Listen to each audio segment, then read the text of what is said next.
Steve Jobs stars Michael Fassbender, Kate Winslet, Seth Rogen, and Jeff Daniels. I was really looking forward to a great dialogue-based movie, and let's just say I'm really looking forward to buying the Blu-ray. Guys, Steve Jobs is one of the best movies of the year. It gives this is probably the best performance I've seen all year from Michael Fassbender as Steve Jobs. Not only does he look the part, but he acts the part too. He was so great in this movie. He gave so much. The performance he gave with Steve Jobs, he wasn't some perfect guy who just like had all the answers. He was a human being. He was kind of an asshole though.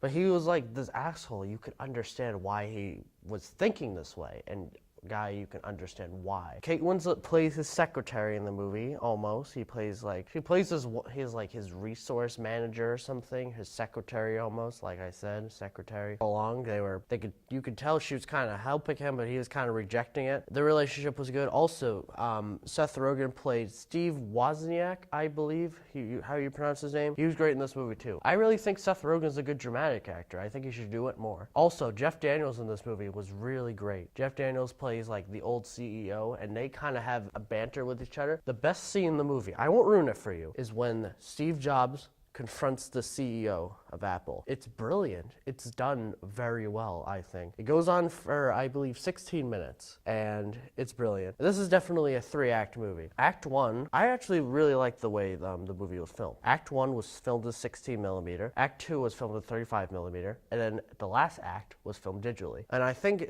they did it that way to advance technology. Okay, the technology wasn't very good in the 70s, so we filmed at a very low rate camera. Then the technology gets better with 35, and then the technology ultimately is superior to all the other two. That's why it's shot digitally and shot better. Also, the writing in this movie is pitch perfect. Aaron Sorkin does a great job with the screenplay. The screenplay is brilliant.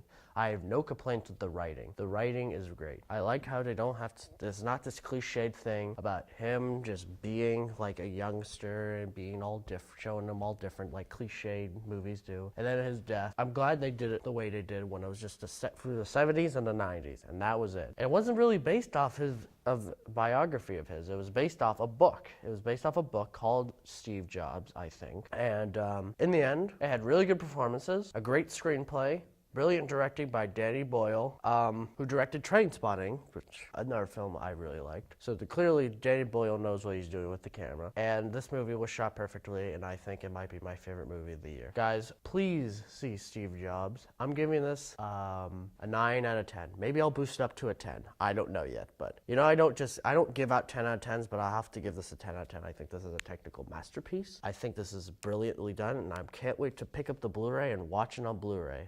I'm very excited. Thank you so much.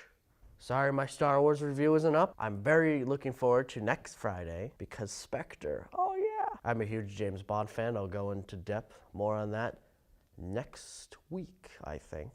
Yeah, that's what I'll be uploading. Guys, thank you so much for watching. Click that subscribe button to see more.